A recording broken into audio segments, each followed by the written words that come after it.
ఏమి బ్రతకడం గొప్ప కాదు, బాగా జ్ఞాపకం పెట్టుకోండి, చచ్చిపోవడం గొప్ప. ఎందుకో తెలుసా?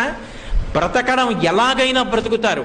ఆకలి, దాహము, జీర్ణము ఈ మూడు ఉంటే మనిషి ఎలా అయినా బ్రతకచ్చు. వేళపట్టున ఆకలేసి కుడితి తాగినా జీర్ణం అయిపోతే, ఆవు తింటున్న మినప్పొట్టు తినేసిన జీర్ణం అయిపోతే ఇబ్బంది లేదు. దాహం వేసి ఏది తాగినా జీర్ణం అయిపోతే ఇబ్బంది లేదు, బతికేయచ్చు. చచ్చిపోవడం అంత తేలిక కాదు.